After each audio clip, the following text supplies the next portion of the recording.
Sejam bem-vindos ao nosso primeiro episódio da Mesa Podcast. Nós estamos aqui hoje com um convidado muito especial, que eu confesso que foi muito difícil de estar trazendo aqui, por ser uma pessoa muito ocupada. Ele é professor do Rema, diretor da Escola de Ministros, doutor em língua portuguesa e tem aí vários atributos, mas o que ele mais gosta de dizer é que, primeiramente, ele é um filho de Deus. Nós estamos aqui hoje com Clécio Oliveira. Olá, obrigado, Manu, né? Que bom estar por aqui, poder falar um pouquinho, né? Primeiramente a respeito de Cristo Jesus, né? Ele é a razão da nossa vida, da nossa existência e o motivo, né, de tudo que a gente faz, que a gente empreende. É isso, nós estamos aqui, né? Justamente esse é o objetivo central desse podcast, né? Desde que começou, eu gosto de dizer quando as pessoas perguntam que o motivo da gente estar fazendo tudo isso aqui é promover o reino. O nome A Mesa, ele vem justamente disso, que é o meu desejo, de trazer as pessoas para um tempo de mesa, né? A união ali do corpo de Cristo. A gente entende que não é sobre placa de igreja, é sobre o corpo de Cristo reunido. Então, hoje a gente trouxe você justamente para começar, né? Queria dar honra. Para quem não sabe, o Clécio é uma pessoa muito especial que me acompanha aí desde criança. Eu falo que ele é meu paizinho na fé. Então, assim, eu queria te trazer justamente para honrar a sua vida nesse primeiro momento desse projeto aí que estou começando agora. E queria que você contasse um pouco pra gente, né? A gente vai tratar um pouco desses temas aí de história, né? E eu queria que você falasse um pouquinho das matérias que você ensina no Rema, pra gente já dar essa introdução aqui. Certo. Que maravilha, né? O Rema, na verdade, que Manu mencionou, é o Centro de Treinamento Bíblico Rema. Ele já existe no Brasil há dezenas de anos aí, digamos assim. Ele começou como Centro de Treinamento Bíblico Verbo da Vida. Precisamente eu leciono as matérias de Gálatas, Atos e também História da Igreja, já ensinei submissão e autoridade, mas especificamente essas três, né, que são matérias mais históricas. Gálatas, que vai trabalhar especificamente a mensagem de Paulo para a região da Galácia, que nós temos ali, contamos pelo menos com 4 grandes igrejas que Paulo fundou em sua primeira viagem missionária. O livro de Atos, que é um livro histórico, que vai contar basicamente o início da igreja e o desenrolar dos primeiros eventos que foram responsáveis pela construção e também para a edificação de bases para a igreja cristã primitiva. E a história da igreja, que vai justamente de Atos até os presentes dias. Até os presentes dias. E falando um pouquinho da história, né? A primeira pergunta que a gente queria estar fazendo para você é: o que te trouxe à mesa? Qual foi o seu momento decisivo na sua caminhada com Cristo que você diria que te trouxe até aqui? É interessante falar, né? Esse tema mesa, inclusive, leva o nome do podcast. Jesus, ele passava mais tempo à mesa com as pessoas do que pregando. É muito importante falar isso. O grande púlpito de Jesus era estar junto com as pessoas, sentado, comendo, tendo comunhão. É assim que ele ganhava os corações das pessoas. Muita gente acha que é o desempenho diante de um palco, né, a sua performance, que vai fazer com que ela arrebate corações, mas não é assim que acontece. Jesus, desde o início do seu ministério, ele preza por relacionamento. E a grande mesa que eu tive com ele foi no meu quarto, né? Todo mundo se converte na igreja, na rua, na fazenda, numa casinha de sapê, já diria aquela música já bem antiga da popular brasileira. Mas comigo não foi assim, foi em casa, especificamente, não foi na igreja, não foi na rua. Eu recebi uma missionária da Assembleia de Deus, enviada pela minha tia. Então, essa enviada por Deus, claro, minha tia teve essa participação. Hoje ela não mora mais no Brasil, ela é bem distante. Eu tenho ela como uma mãe, ela literalmente me chama de filho. E essa senhora chegou lá em casa, eu tinha, na época, acredito que 14 anos, ou 15, mais ou menos. Acho que eu tinha feito 15 anos de idade. Já havia lido muita porcaria desde a infância. Eu sempre tive muito prazer pela leitura. Começou com gibi, eu devorava gibi, e depois passou para livros. E eu me lembro que ela falou tanta coisa sobre Jesus, sobre a palavra, qual a importância de estar com ele. Isso entrou num ouvido e saiu no outro. E ela realmente gastou muita saliva comigo, num primeiro momento, a troco de nada. Até que, movida pelo Espírito, ela tocou no meu braço e disse: você precisa de Cristo na sua vida, algo vai mudar. E eu disse para ela: o que é isso que eu estou sentindo, né? Então, era o Espírito Santo me convencendo do pecado, da justiça, do juízo, com apenas 15 anos de idade. E ela falou: esse é o Espírito Santo, né? Você quer receber Jesus como o Senhor e Salvador? claro, né, eu recebi Jesus como meu Senhor e Salvador e a partir de então minha vida não foi a mesma. Quando a gente fala de conversão a Cristo, nós falamos de gerar, né? De gerar, por que gerar? Paulo sempre falava em gerar filhos. Então a igreja, as pessoas, elas não são convertidas, elas são geradas em Deus a partir do toque do Espírito Santo. E é claro, primeiramente, nós pregamos a palavra para que esse toque aconteça como foi comigo. E aí que a gente entende, né, a importância das pessoas. Porque a gente sabe que é o Espírito Santo que convence, mas as pessoas têm uma grande influência. Porque se aquela pessoa não fosse ao seu encontro e pregasse a palavra e te trouxesse para perto, né? Então, eu acho que é muito dessa consciência. Sim. Tem uma frase que eu ouvi esses dias que eu gostei bastante, que é: a única coisa que você leva para o céu com você são pessoas. Então, disso traz essa importância da gente tocar as pessoas, de sermos instrumento na vida das pessoas, né? E você falou que se converteu ali com mais ou menos 14, 15 anos, né? Como é que foi esse contato de já conhecer Cristo, assim, na juventude? É interessante porque no momento da minha conversão, que eu recebi Jesus, eu não tinha uma Bíblia. Ela me perguntou: você tem Bíblia? Eu, não, tem aquelas que a gente recebe na escola, disse assim, meio acanhado. Ela, não. Estou falando de uma Bíblia completa. Não, não tenho. E ela me deu a própria Bíblia dela. Toda rabiscada. É interessante que eu não encontrei, mas ela, eu gostaria muito de encontrá-la algum dia, né? Ou aqui ou nos céus, com certeza, mas pelo menos aqui, antes de ir para os céus, eu gostaria de encontrá-la sim. E ela me deu a Bíblia dela, e aquilo foi marcante, que eu comecei literalmente a comer a Bíblia, né? A ler a palavra. É óbvio que o Senhor sabia do meu apreço pela leitura, e eu acredito que ela foi movida pelo Espírito Santo para dar a própria Bíblia para mim, né? Uma Bíblia que eu acredito que ela tinha apreço. Eu observei muitas anotações, inclusive em inglês. Acredito que ela tenha rodado alguns países. E isso foi marcante para mim. Eu comecei a meditar nas Escrituras, a conhecer as Escrituras a partir de então. E antes mesmo de ir para a igreja, eu pregava para algumas pessoas. Era muito estranho. Eu não sabia nem de existência, nem que precisava ir para a igreja, até que a mãe de um amigo, ela disse: você precisa ir para a igreja. É uma coisa que eu ia perguntar também, né? Porque foi uma conversão assim em casa, ganhou a Sim, Bíblia. Né? Como que eu vou pra igreja? Né? Que história é essa? Tem que ir pra igreja? Você vai comigo. Ela já foi falando, já me puxando, e foi bem interessante. Então, eu fui com esse amigo pra igreja, juntamente com a mãe dele. A mãe dele é maravilhosa, a Dona Josefa. E a Dona Josefa me levou pra igreja. E aquele momento de primeiro contato com a igreja foi algo maravilhoso. É um novo mundo, né? Então, louvor, né? Recebendo a palavra, o momento de comunhão com outras pessoas, aquilo me edificou. Eu não precisava mais pregar para um vizinho ou outro. Um dos vizinhos se converteu, o senhor João, que já foi para o céu, né? Mãe de 2 amigos meus de infância, Alexandre e Cristiano. Ele recebeu Jesus naquela ocasião. Fui uma das primeiras pessoas a compartilhar a palavra com ele. Dona Josefa também, né? Estava por ali também edificando esse vizinho. E esse momento, primeiro momento da igreja, era tudo novo, né? O que é culto de jovens? Não sabia o que era isso. Então, ir para um culto de jovens, né? Na minha época, era muito comum o metal, né? O rock and roll muito forte na igreja. E era um novo mundo que se abria. É mesmo, né? Nossa. Essa experiência é até engraçado, né? De você se converter na adolescência, ou as pessoas que já têm a experiência de crescer na igreja, mas esse primeiro contato, né, com a igreja, depois que você se converte, deve ser uma coisa muito uau, né? Eu falo porque ser criado na igreja, né? Aquilo ali já está no seu dia a dia. Sim. Mas esse primeiro contato ali com louvor, com um grupo de jovens, essa primeira conexão é o que traz para perto, né? Porque a gente sabe que esses momentos de comunhão é o que levantam a gente quando a gente precisa. Uma pessoa ali que vai te dar uma palavra de ânimo, uma pessoa ali que vai pregar para você. Sim. Então, assim, é muito importante esse primeiro contato. E como a gente falou um pouquinho sobre o Rema, né? Inclusive, o Clécio está dando aula no Rema lá em Goiatuba. Eu falei que foi difícil conseguir uma agenda com ele, porque ele está nesse Sim. indo e vindo para lá. Mas aí ele está dando aula. E como que foi o seu primeiro contato com o Rema? Uau! Então... Nós tínhamos uma perspectiva de abrir o Rema na cidade de Uberlândia. Se não me engano, desde 2007, 2008. Estamos falando de quase 20 anos atrás, né? É bastante tempo.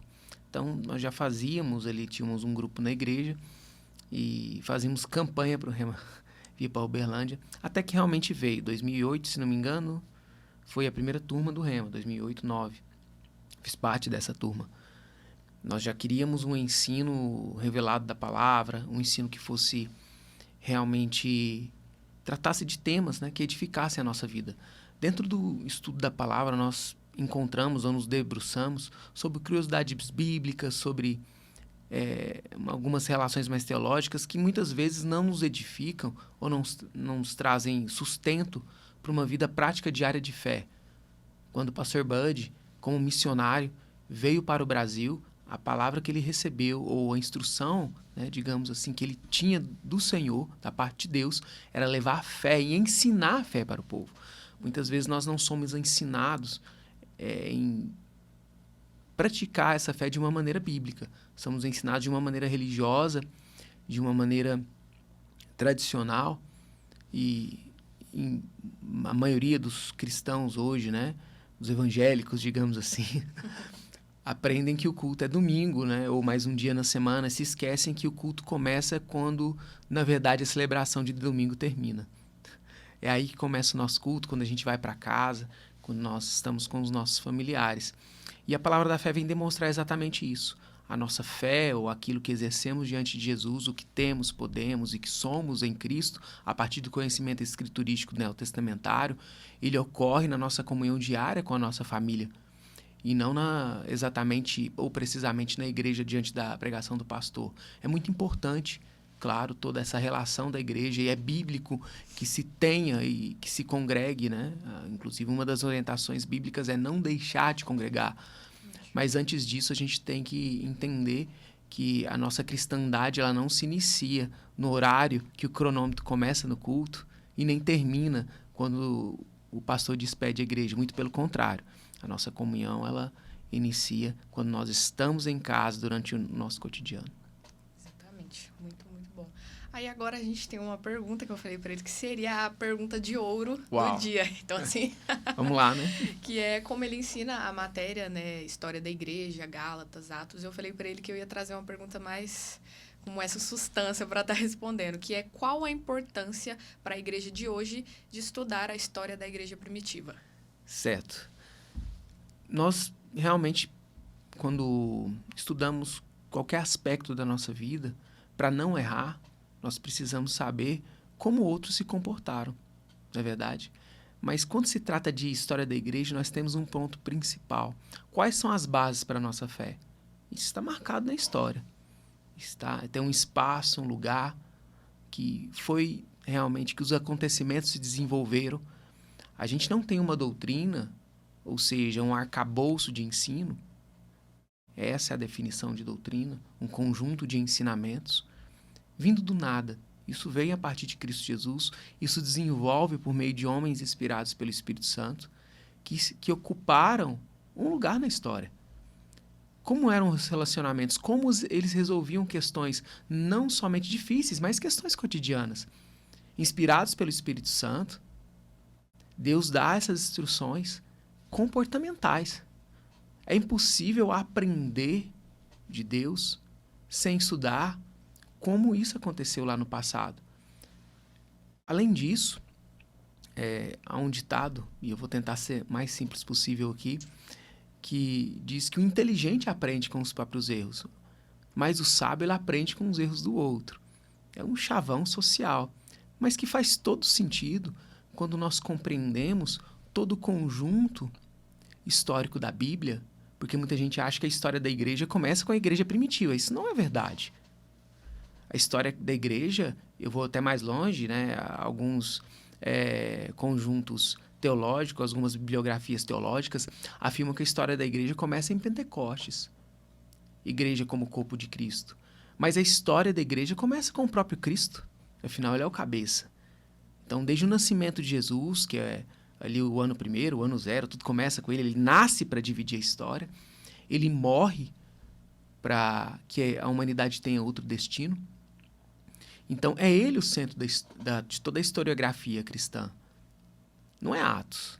Atos é o ponto inicial em que vem o selo do Espírito Santo para que a igreja se inicie. Mas, na verdade, a igreja, o ponto inicial é a partir do nascimento de Cristo Jesus.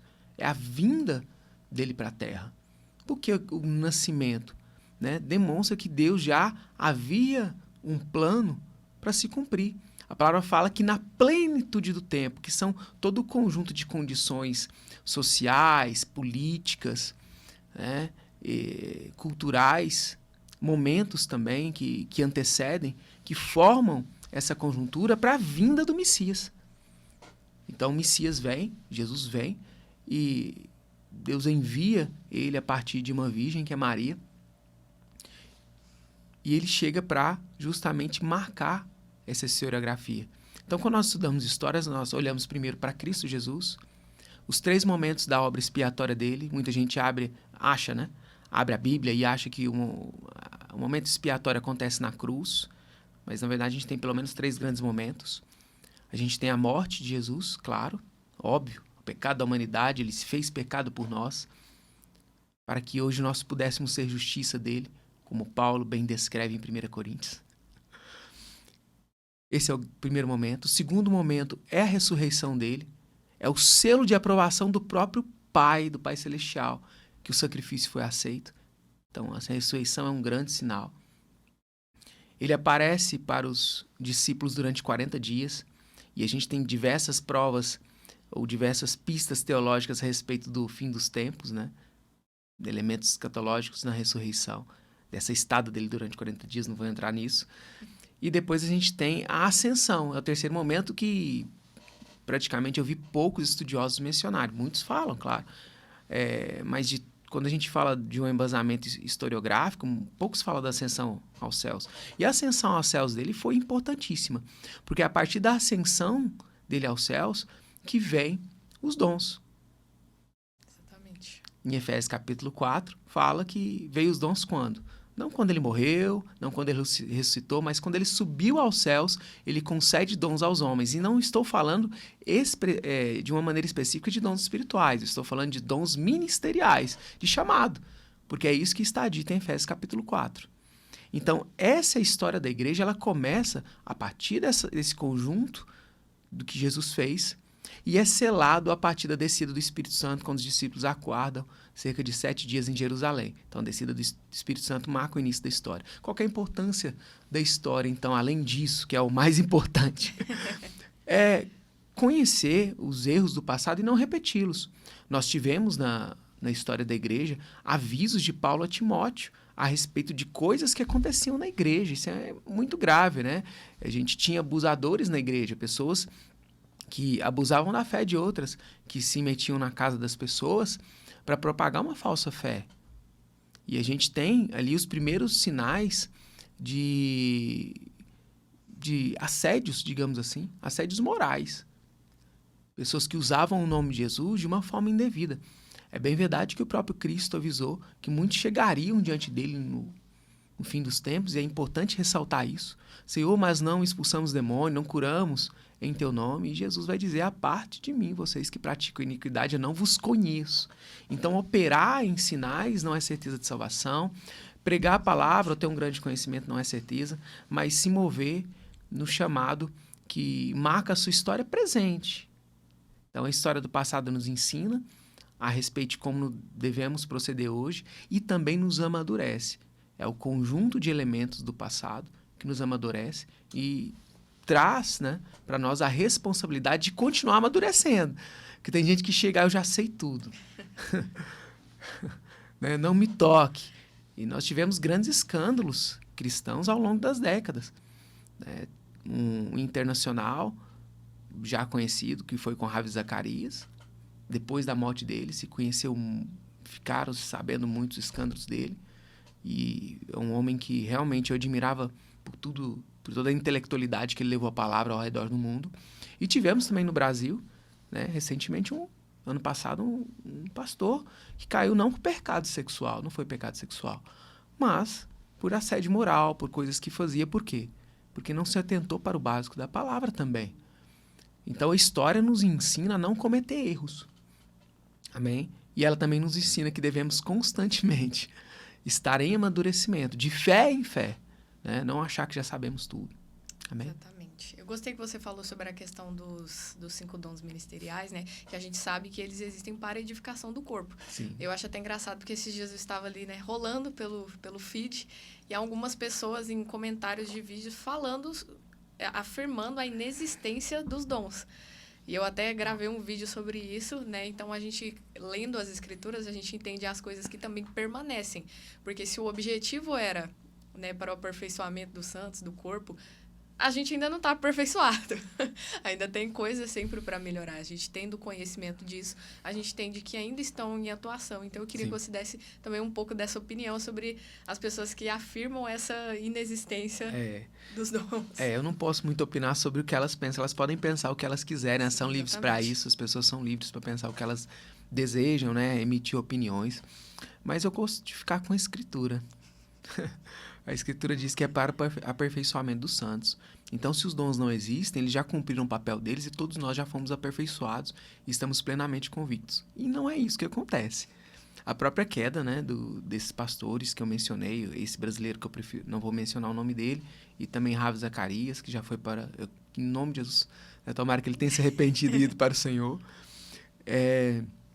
demonstram que ainda é necessário um aperfeiçoamento. São pastores, né, com uma idade mais avançada e que cresceram, né, e pregavam a palavra com muita veemência, com muita convicção. Isso prova, por A mais B, que os dons são necessários. Quando nós falamos de dons espirituais, dons ministeriais, especificamente, Efésios capítulo 4, nós não estamos falando de algo que seja uma hierarquia especificamente, né? São lideranças de governo e muita gente quer romantizar os dons, né, ministeriais, e não existe algo fictício neles ou romantizado, algo literário que toque a imaginação. Não, são cargos de trabalho. São cargos que, quando a gente fala de liderança da igreja, muita gente pensa que é algo de status, né? Ou ganhar likes com isso, algo nesse sentido. Não é nada disso. São elementos de trabalho nos bastidores, onde não tem likes, onde muitas vezes uma pessoa chega até você com um casamento destruído e fala para você: eu não sei onde tudo começou, onde todos esses erros aconteceram. E o que você vai dizer para essa pessoa?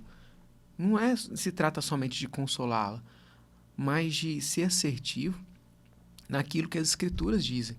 E esses dons, esses chamados ministeriais, eles acompanham também uma capacidade espiritual. Porque se nós matamos toda a capacidade espiritual dada pelo divino, nós matamos o próprio divino em nós, o próprio Senhor em nós. Então é melhor que não siga ao Senhor se não tem nenhuma movimentação espiritual. Que Deus é esse? Então acreditem em um Deus somente histórico, é isso que eu estou dizendo? Então eu estou matando os dons na história. Não existia algo histórico, não existe mais. Então o Deus espiritual só se moveu no passado, então ele é limitado. Quando na verdade a capacidade de Deus ela é ilimitada e ela rompe o tempo, ela é atemporal. O mesmo Deus que curava no passado continuou curando na história e cura hoje, se move hoje. O problema de sustentar uma discursividade dessa, que os dons são só do passado, e essa é a minha crítica, se as pessoas são livres para também apresentar opiniões, eu respeito isso, eu também sou livre para mostrar que a Bíblia é real. E essa é a minha grande crítica. Se pensamos nos dons somente dentro da história, então nós matamos os dons e estamos a um passo de matar o próprio Deus em nossa vida. Que responsa, né? Bom, falando nesse contexto, então, também de chamado, né, dessa questão dos 5 dons, o Clécio é um mestre na palavra, creio que já ficou bem claro aqui por todos os ensinamentos. E muitas pessoas levam esse negócio de chamado como se fosse uma coisa, porque veio um anjo aqui e me falou que eu sou tal coisa. Tem, às vezes, uma coisa, vamos dizer, meio fantasiosa. Pode acontecer, não vamos impedir, né? Pode acontecer. Mas, assim, na sua vida, o que você diria que foi o momento ali que você entendeu, vamos dizer assim, não exatamente sobre o dom espiritual ou sobre o chamado em si, mas que você entendeu que o Senhor estava te separando para algo específico no corpo? É complicado a gente falar até que, igual você falou, de uma maneira brilhante mesmo, né? Não vai descer um anjo, exatamente, né? As coisas acontecem no desenrolar do tempo, sabe? Não existe nenhum chamado que o tempo não prove. Então, Paulo, quando alerta para não levantar nécios na igreja, imaturos, indoutos, ele fala de uma responsabilidade. Ah, mas a pessoa é muito madura, eu posso colocar, tem pouco tempo de igreja. Olha, a palavra aconselha a não fazer. E é por um motivo, com certeza. Né? Pessoas mais experimentadas como nós, como o próprio apóstolo Paulo, nos adverte, inspirado pelo Espírito Santo. Eu vou considerar a primeira palavra. O que isso tem a ver com o chamado? O chamado, qualquer tipo de chamado, ele é desenvolvido ao longo do tempo. Deus não vai dar uma carteira de motorista para um pré-adolescente dirigir, uma Ferrari, ou seja lá, um caminhão ou um ônibus. Quando nós dirigimos uma moto, só a sua vida está em jogo. Dirigimos um carro, sua família está em jogo. Mas na igreja, nós estamos dirigindo um ônibus.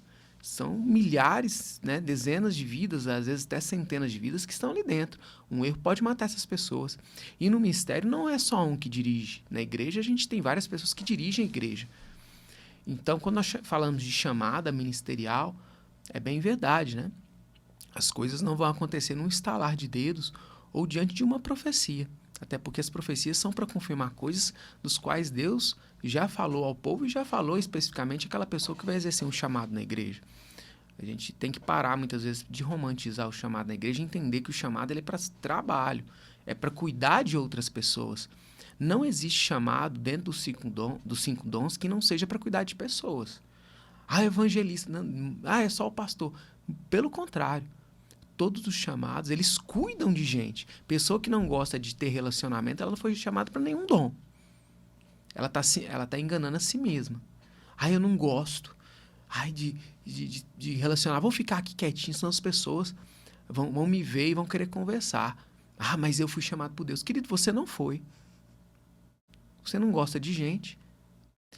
Então, como descobrir, né, que essa grande questão que foi a sua pergunta? O tempo vai dizer. É bem verdade que o tempo, muitas vezes, ele não é o único elemento, mas ele é o elemento essencial. Se não tem tempo, então não tem chamado. Mas muitas vezes o tempo não é suficiente, por quê? Porque Paulo adverte, inclusive, né? Vocês já deviam estar se alimentando, comendo alimento sólido, mas eu ainda tenho que dar leite.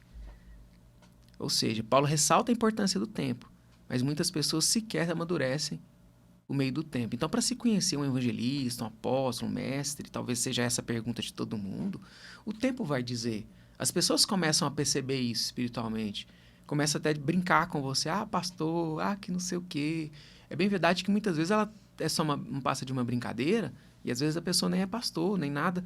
Mas o relacionamento cotidiano, as pessoas começam a perceber por dentro uma paz tão grande naquela pessoa para cuidar, não somente dela, mas de outras pessoas, que isso é quase que natural dentro da igreja perceber que aquela pessoa é pastor. Eu não digo natural de uma forma carnal, mas é simples, ocorre de uma forma tranquila.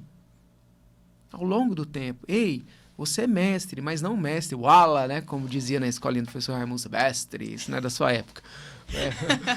Então, assim, não é isso, não é de uma forma espetacular, né? Mas aquela pessoa é levantada para ensinar as coisas mais simples. Muita gente acha que aquele que é levantado para ensinar na igreja, que é o chamado ministerial do mestre ou de professor, ele vai ensinar verdades profundas. Muito mirabolante. Não. Ele foi chamado para edificar a igreja das coisas, primeiramente com coisas mais simples, sim, né? As grandes porcarias que a gente vê, inclusive na internet, que é o grande lixão que a gente tem na sociedade, digamos assim, tem muita coisa boa, gente, por misericórdia, né? Senão não estaria nem falando aqui. Mas que você está vendo isso na internet. Parece que você inclusive está vendo na internet, mas lá é um lugar que as pessoas, de uma maneira irresponsável, vão jogando qualquer coisa para ganhar likes, para fazer cortes. Na verdade, a grande sacada que a internet deveria valorizar, e aí é uma crítica minha, são coisas que realmente edificam as pessoas. Então, das coisas mais simples, pessoas mais simples, inclusive, Jesus, se viesse hoje, com certeza, ele não se assentaria ao lado de grandes teólogos, não, né? Isso, claro que não. Para frustração das pessoas, a gente percebe que Jesus agiria da mesma forma. Como você sabe isso? Olhando para as Escrituras, quando ele veio à Terra, ele se sentou com pessoas simples. Ele não procurou os grandes fariseus, saduceus, seja lá, mestres da palavra. Não, ele vai sentar com pessoas simples, com pescadores, né?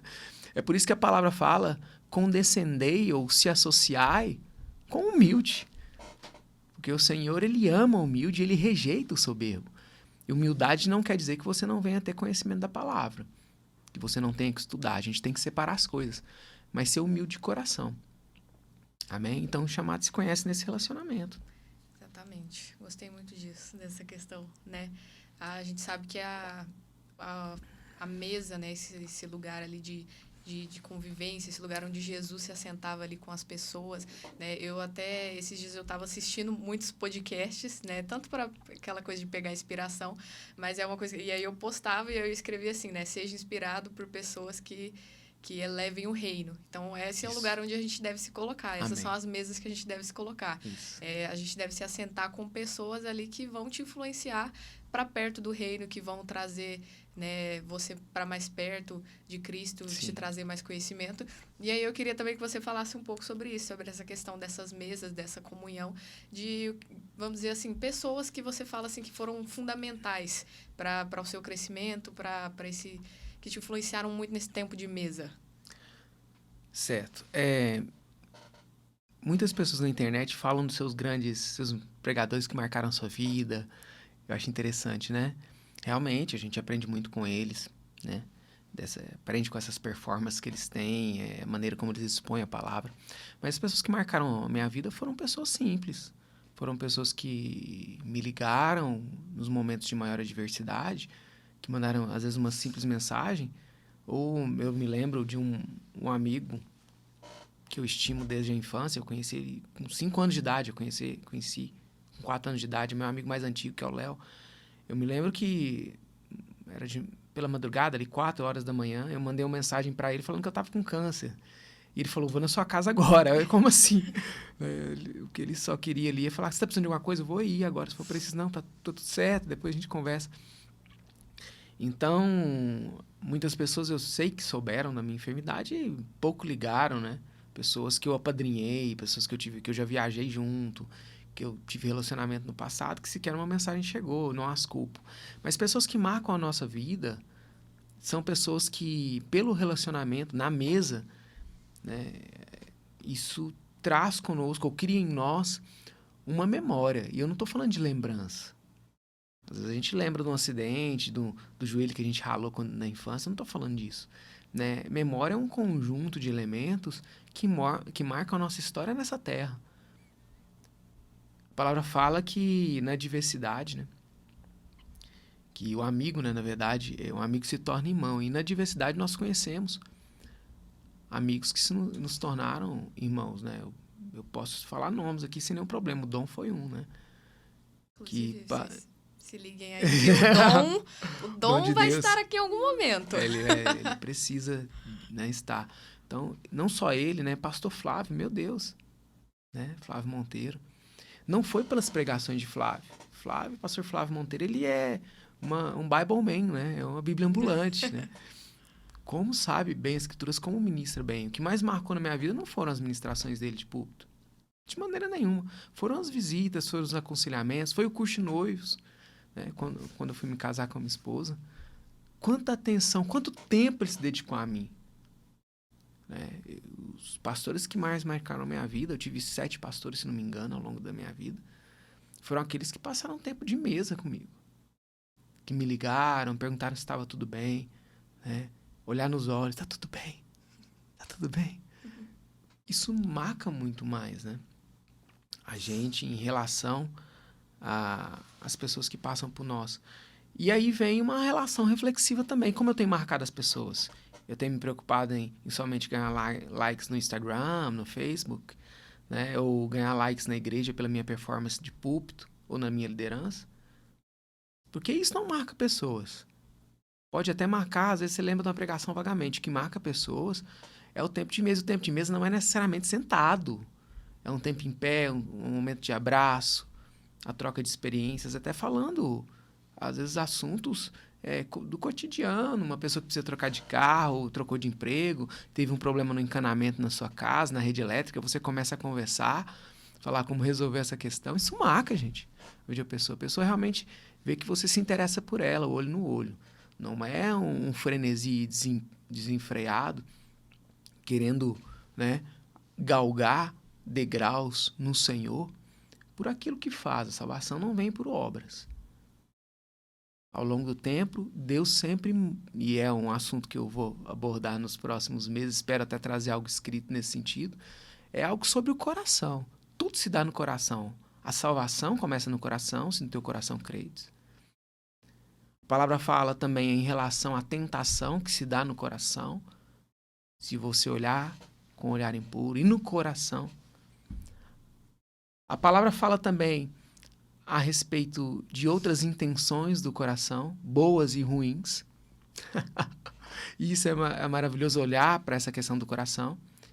E em Provérbios também fala que tudo que se deve guardar, guarda o seu coração, porque de lá provém as fontes para a vida eterna. O grande problema hoje da questão de não se ter tanta mesa na igreja é porque as pessoas não têm guardado o coração e não têm olhado para o coração dela. Não tem se associado com os humildes, com o coração do outro. Tem se associado por um network. Vamos fazer uma conexão. Por quê? Porque vai ser importante para o meu ministério. Não é o seu ministério. O ministério não é seu. Sabe? O chamado ele vem do Senhor. Você está sendo comissionado para obedecê-lo. E é muito grave na igreja moderna. Eu estou falando de algo que sempre existiu e cada vez tem se afunilado, principalmente com as redes, né? Com a construção falsa, né, de um palco para si. Isso é muito perigoso. O próprio Satanás cai por causa disso. Né? E hoje as pessoas não observam, a gente está falando de história da igreja, a gente pode olhar para uma história bíblica também, espiritual. O próprio diabo, ele cai pela multiplicação do seu comércio, né? E tinha comércio lá, era um mundo espiritual, vendendo alguma coisa, era um mundo, uma relação mercantil nos céus, capitalista, financeira. Não, gente.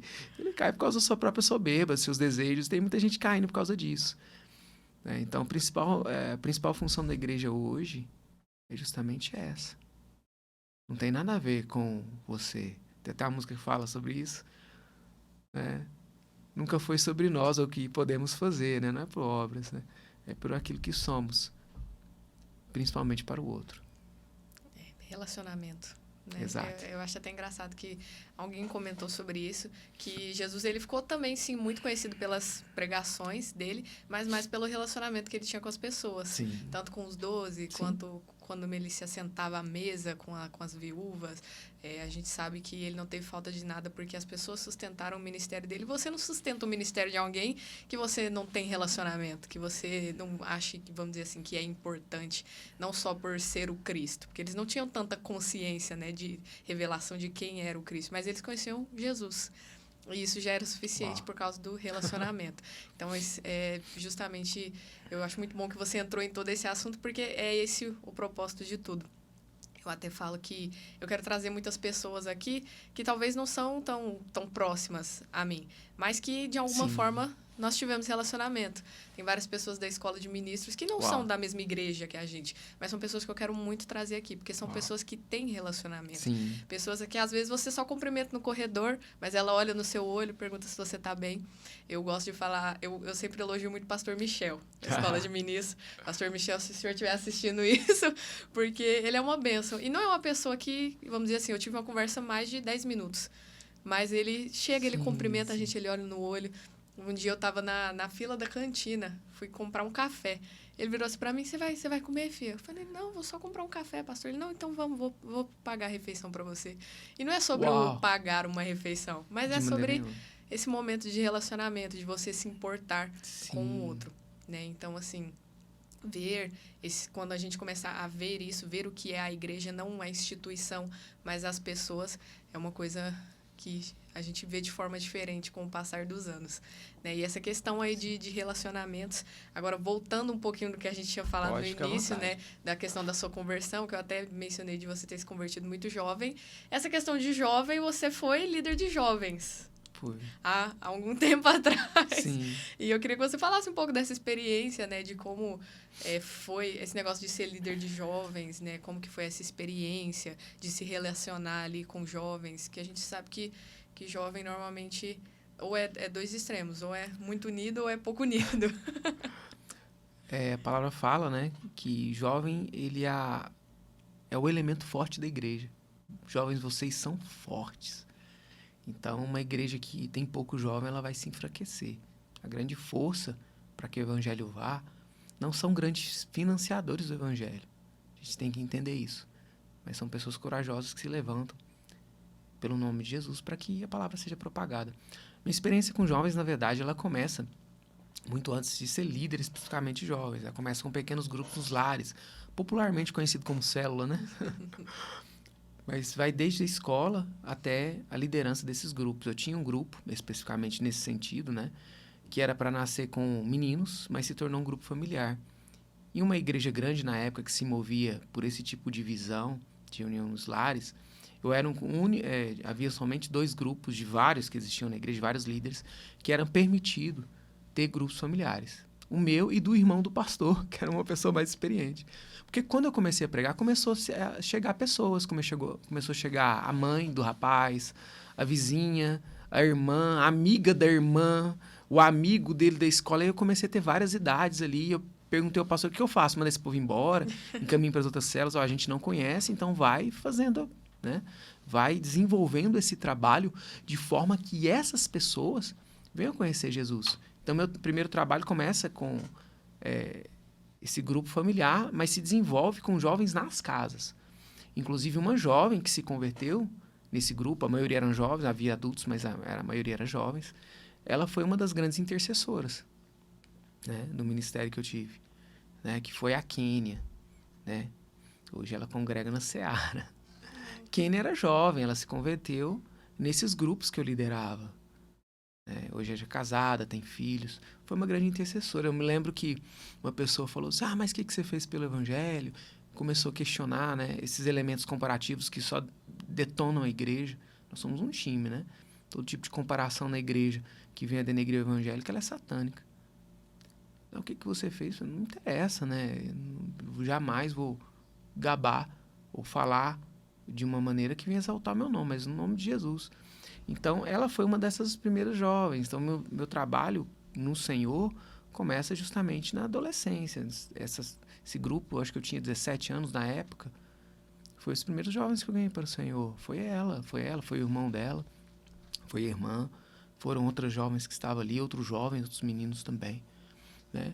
Então, tem como contar isso? Não, a gente não sai contando para nosso próprio deleite, não, é tudo, né? A gente, na glória ao Senhor. O primeiro grupo de jovens que eu venho assumir é na minha igreja atual, depois de uma maneira mais efetiva.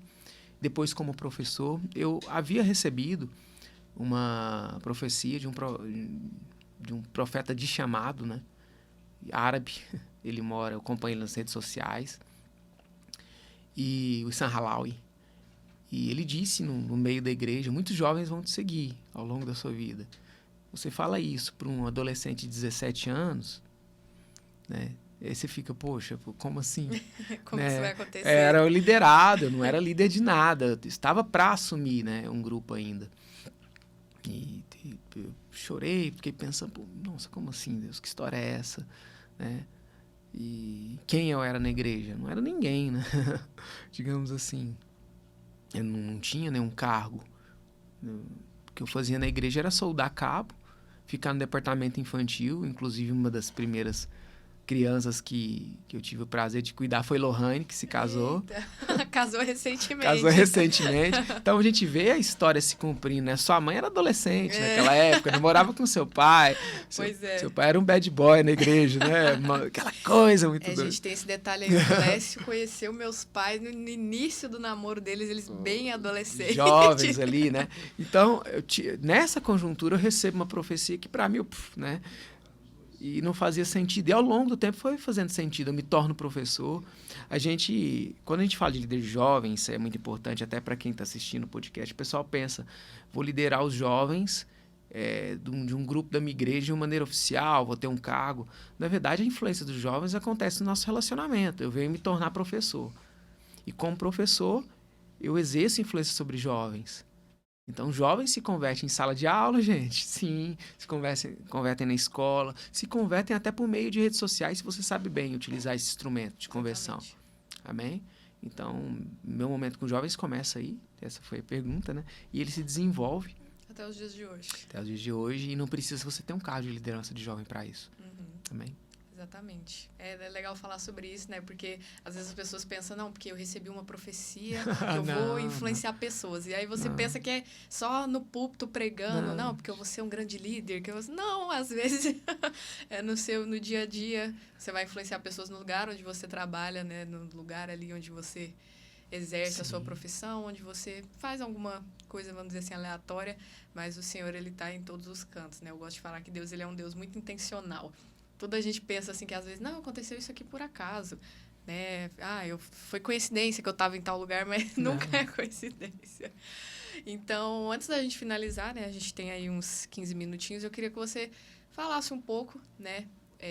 Entrando nesse contexto de jovens, vamos dizer assim, uma mensagem que você tem para essa geração, uma direção, né? Que você diria algo como um conselho para a gente aprender, não só com os nossos erros, não falo assim até com os erros dos outros, mas aprender com os acertos também. Então, algo que você diria, né, nesse primeiro momento em que estou iniciando esse projeto, né, junto com todas as pessoas que estão me ajudando. Sim. O que a gente pode fazer para poder influenciar pessoas de uma forma positiva? Amém. A relação para que o jovem se torne um adulto forte para essa geração que vem, se começa em casa. Como você é em casa, você vai ser no futuro. Como você é com o Senhor em casa, vai ditar a sua força no futuro como um adulto. Não se trata simplesmente de entrar numa universidade ou ter um bom emprego, um bom carro, uma casa e um cachorro bonito no quintal. Não, né? Se trata primeiro de quarto, de bons relacionamentos com os pais. Mas meus pais não são cristãos, eles não me entendem. Eles são muito preconceituosos comigo. E é importante falar sobre preconceito contra o cristianismo. Eu me lembro da minha pós-graduação, se não me engano foi durante o doutorado, o mestrado, não me lembro. Minha orientadora de pesquisa falou, nossa, você é tão tranquilo, né? Você nem apela, a gente tira tanta onda.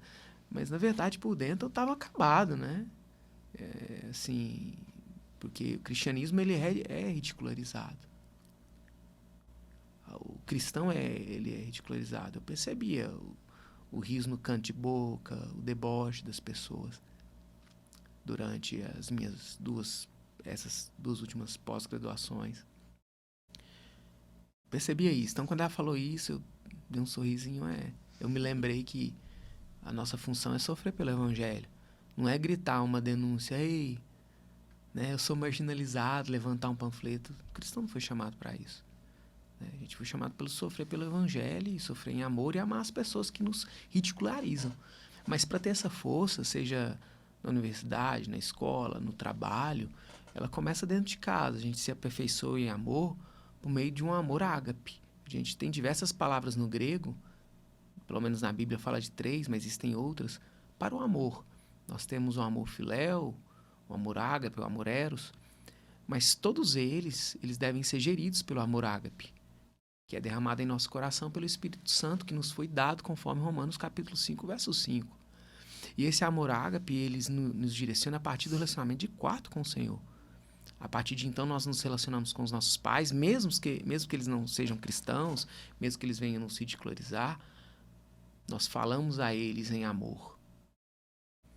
Para que depois a gente consiga alcançar outras dimensões. Muita gente quer ir para eu vou ser um missionário. Você, um turista, um pregador internacional, né? Tem gente que acha que tem um ministério de turismo.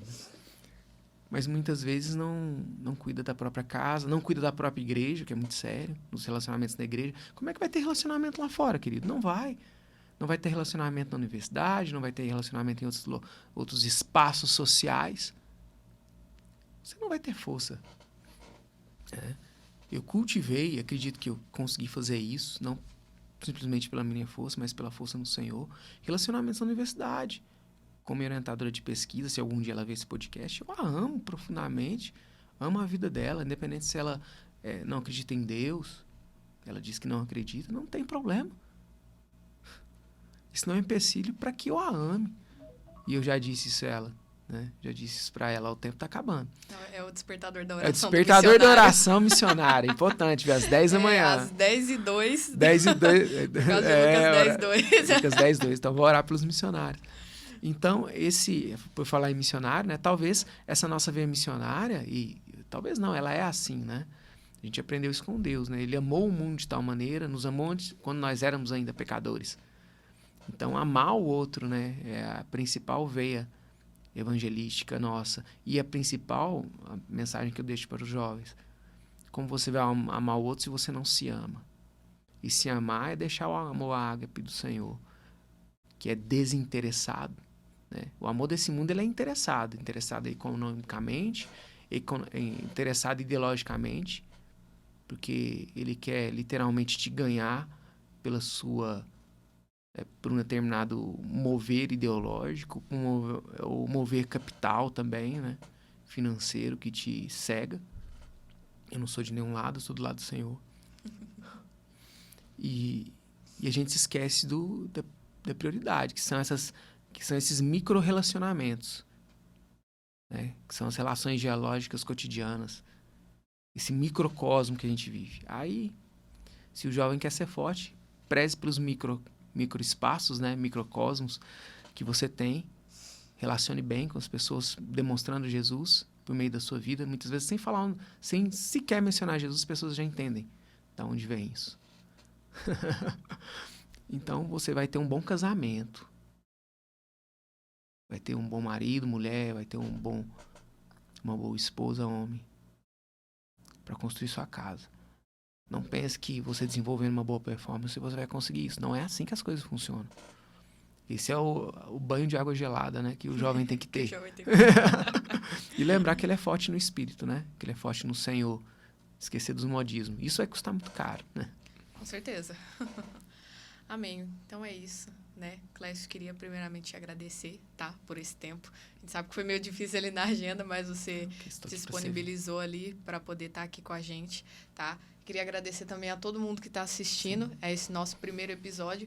É a abertura de algo que a gente crê que vai ser grande, né? Para exaltar o nome de Jesus, claro. Nós não estamos aqui para poder fazer algo para as pessoas verem simplesmente por nós mesmos, porque é o nosso testemunho, porque é a nossa história, não. Mas é para que Cristo brilhe através de tudo que a gente faça. Então, queria que você já deixasse o seu like nesse vídeo, que você já se inscreva no canal para você receber todos os nossos episódios. A gente vai estar fazendo não só os episódios, mas alguns quadros também. Então, fiquem preparados, porque existe muita coisa boa chegando aí, muito conteúdo para poder acrescentar. Pessoas que vão acrescentar aqui, edificar a sua fé, te deixar mais forte, trazer motivação para que o reino de Deus seja conhecido em todos os lugares. Então, muito obrigado e estaremos aí no próximo vídeo. Beijão, gente. Beijão, gente. Obrigado pela oportunidade, Manu. Fiquem ligados. Tenho certeza que Deus tem o melhor para sua vida, né? Somente guarde seu coração. Amém. Então, Glória, é isso. É isso aí. É isso aí. Obrigado, paizinho. Tinha que você fazer umas perguntas mais cabulosas. Não, eu falei para você. Deixa eu mais eu pregar. Eu falei que a essência